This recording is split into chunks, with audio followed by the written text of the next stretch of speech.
Good news বন্ধুসকল, আপোনালোকৰ যোনটো এইচএছ ৰিজাল্টটো হয় আপোনালোকৰ ফাইনেলি 28 এপ্ৰিলত হ'ব। চ' ব'লকচোন আপোনালোকৰ অফিচিয়েল যোনটো টুইট হয় আৰু আপোনালোকৰ ফেচবুকত ডক্টৰ হিমন্ত বিশ্ব শৰ্মাই দি দিছে, ব'লকচোন চাওঁ।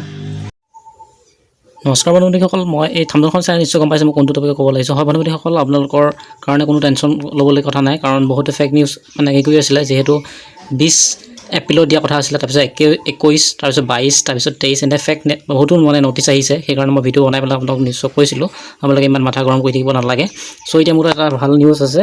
চ' আপোনালোকৰ যোনটো হয় হায়াৰ ছেকেণ্ডেৰী ৰিজাল্টটো হয় আপোনালোকৰ 28 এপ্ৰিলত আপোনালোকৰ ডিক্লেৰেশ্যন কৰি দিব, মানে ডিক্লেয়াৰ কৰি দিব 28 এপ্ৰিলত। চ' আপোনালোকক মই দেখাই দিছোঁ, আপোনালোকৰ টুইট কৰিছে ডক্টৰ হিমন্ত বিশ্ব শৰ্মাই। চ' এইটো নিশ্চয় দেখা পাইছে, হিমন্ত বিশ্ব শৰ্মা 56 মিনিটৰ আগত দিছিলে। Higher secondary result will be declared on 28 April. My best wish of the all student appearing for the exam. মই এইটো দেখিছিলোঁ, দেখাৰ পিছত মই এইটো ফেক বুলি ভাবিছিলোঁ। সেইকাৰণে মই যোনটো এক্সত হয় মানে টুইটাৰত গৈ মই চেক কৰিলোঁ, মই আপোনালোকক দেখাই দিছোঁ। চ' মই ইয়াৰ অফিচিয়েল ৱেবছাইটটো ডক্টৰ হিমন্ত বিশ্ব শৰ্মাৰ আমাৰ CM ছাৰৰ যোনটো অফিচিয়েল ৱেবছাইটটো হয়। চ' মই এইটো যিহেতু ফেক বুলি ভাবিছিলোঁ, সেইকাৰণে মই টুইটাৰত আহি পেলাই চালোঁ। চোৱাৰ পিছত দেখা পালোঁ যে যোনটো হয় অফিচিয়েল ৱেবছাইটটো ইয়াতো ধুনীয়াকৈ দেখাই দিছে। মই আপোনালোকক দেখাই দিছোঁ। ইয়াতো ঠিক তেনেদৰে যেনেকৈ হায়াৰ ছেকেণ্ডেৰী ৰিজাল্ট যোনটো ডিক্লেৰেশ্যন 28 এপ্ৰিলত বুলি ধুনীয়াকৈ দেখাই দিছে। আৰু ফেচবুকতো আপোনালোকৰ যি দিছে, চ' এইটো কোনো চিন্তা কৰিব নালাগে, মই ফেচবুকতো দেখাই দিছোঁ। চ' ফেচবুকতো দিছে ডক্টৰ হিমন্ত বিশ্ব শৰ্মা 2026 বৰ্ষৰ উচ্চতৰ মাধ্যমিক পৰীক্ষাৰ ফলাফল অহা 28 এপ্ৰিলত ঘোষণা কৰা হ'ব। ফলাফলসমূহ পূৰ্বে এই বিশেষ মুহূৰ্তৱৰ্তী কৰি মৰমৰ প্ৰতিলৈ এনেদৰে ধুনীয়াকৈ ফেচবুকতো দি দিছে। মই ফেচবুকতো এবাৰ চেক কৰিছিলোঁ, আপোনালোকক দেখাই দিছোঁ। চ' আপোনালোকক মই ফেচবুকতো যি তেনেদৰে আহি পেলাই চেক কৰিছিলোঁ। ফেচবুকত চাওঁকৈ সেই যোনটো অফিচিয়েল ৱেবছাইটটো নিশ্চয় দেখা পাইছে। এইটো 2026 বৰ্ষৰ উচ্চতৰ মাধ্যমিক যোনটো দেখা পাইছে এইটো।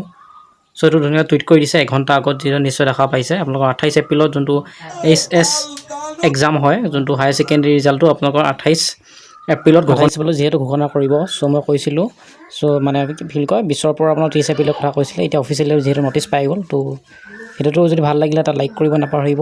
আৰু আপোনালোক এতিয়া মই এটা কওঁ যে আপোনালোকে এতিয়া ৰিজাল্টটো চাবলৈ কাৰণে যদি কনফিউজ হৈ আছে, তেনেহ'লে মই দুটামান এপৰ নাম ক'ম। চ' এপৰ পৰা আপোনালোকে ভালদৰে চাব পাৰিব। ব'লকচোন দেখাই দিওঁ। চ' বন্ধুসকল, মই যোনকেইটা এপৰ কথা কৈছিলোঁ, এটা হৈছে যোনটো দেখা পাইছে যোনটো উপলব্ধ হয়, সেইটো প্লে' ষ্ট'ৰ এভেইলেবল আছে। এইটো উপলব্ধ বুলি কোৱা অপশ্যনটো প্লে' ষ্ট'ৰ গৈ চাৰ্চ কৰিব উপলব্ধ বুলি, তাৰপিছত আপোনালোকে পাই যাব। নেক্সট মই আৰু এটা দেখাই দিছোঁ আপোনালোকক। তাৰপিছত আৰু এটা আছে যোনটো আছাম ব'ৰ্ড ৰিজাল্ট 2026 বুলি। চ' ইয়াত আপোনালোকে চাব পাৰে ক্লাছ 10 ৰিজাল্ট আৰু ক্লাছ 12 ৰিজাল্ট। ইয়াৰ পৰা আপোনালোকে যোনটো হায়াৰ ছেকেণ্ডেৰী ৰিজাল্টটো তাৰ পৰা আপোনালোকে চাব পাৰে। নহ'লে মই ডেছক্ৰিপশ্যনত লিংক এটা দিম, যোনটো অফিচিয়েল ৱেবছাইট হয়, তাত গৈ ক্লিক কৰিও চাব পাৰে। তো আজিৰ ভিডিঅ'টো ইমানতে। যদি ভিডিঅ'টো ভাল লাগিলে এটা লাইক, কমেণ্ট আৰু লগৰ বন্ধুসকলে শ্বেয়াৰ কৰিব নাপাহৰিব। Thank you for ৱাটছিং।